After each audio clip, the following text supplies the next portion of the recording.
Hi everybody, 23rd of March, another day in my daily diaries of how I'm now coping with the loss of my wife due to Parkinson's.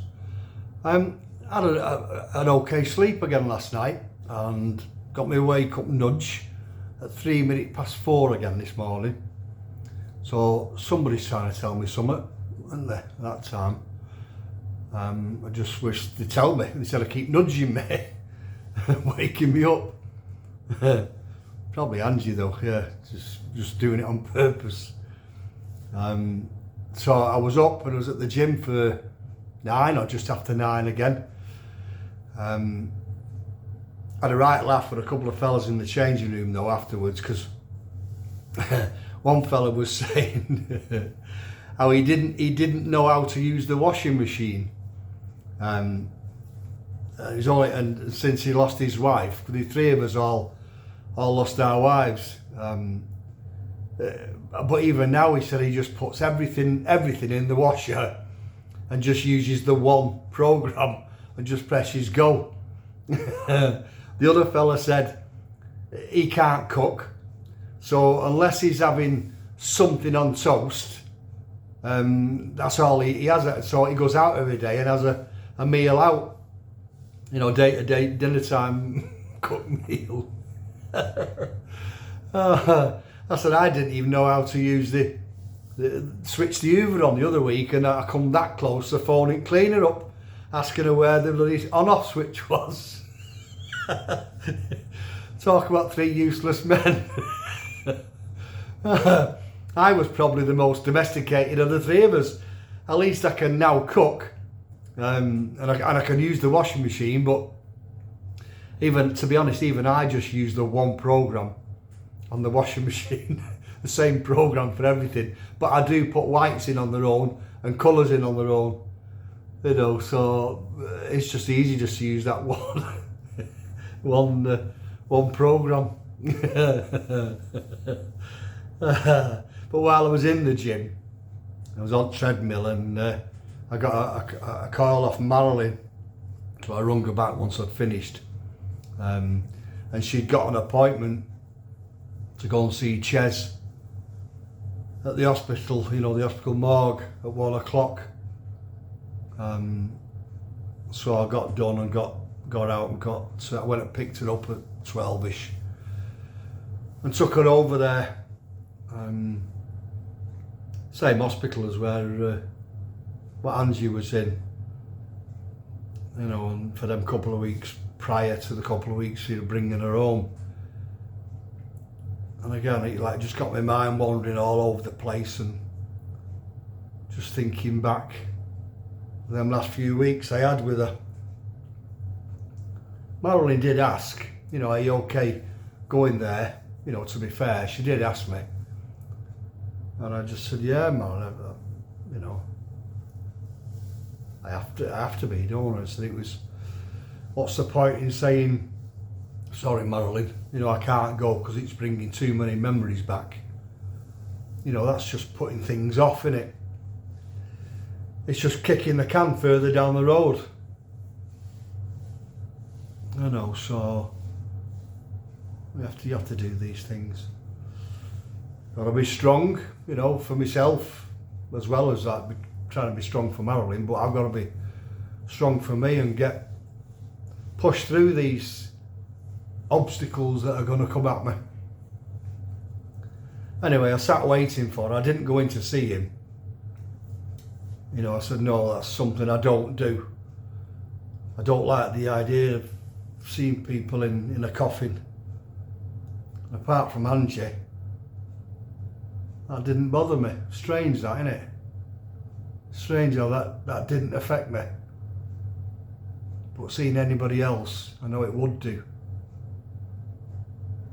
It's weird. It's weird. Anyway, I dropped it off in Blackpool afterwards. Just so she can get out for a few hours. She did ask me if I wanted to go, for a coffee or whatever and spend the afternoon with her, but I said no. For one, she needs to do her own thing and go and do whatever, because I said go and see the music shop where Ches used to get a lot of his stuff from, you know, like when he's free, what he needs for his guitar or his music and stuff, and tell him, you know, what he's got and what's the best thing to do with it now, because that's something I don't know. And they'll say, oh, you know, I know such a body who might be interested. So I hope she's gone in there seeing them about that, because it's something she's got to do. You know, she's got to get rid of all that stuff. It's of no use to her. You know, so... And then I went for my usual walk along the promenade here at Cleveley's, parked up, and it was only me daft enough because it was a bit chilly. Still got my shorts on though, and they're staying on now. Shorts and my top. But at one point I looked behind me and in front of me, there was nobody else on the promenade, only me. Then I got back home here and I've sent some emails and done some stuff. Caught up with a lot actually. I've sent another email to my MP asking if she went to the Parkinson's awareness event at Westminster, because again she's still not replied. So she's going to get the message that I'm not going away. She is that. And I've had a donation today, and all of someone who didn't want a t-shirt but just felt the need to donate. So that was so nice of her. So if the t-shirt's not something you want or you need, but you still fancy giving the donation in, you know, please do let me know, and I'll give you the bank details. Just send me a message, please. I think I need to set up some sort of a Just Giving page thingy-majig, or whatever they're called.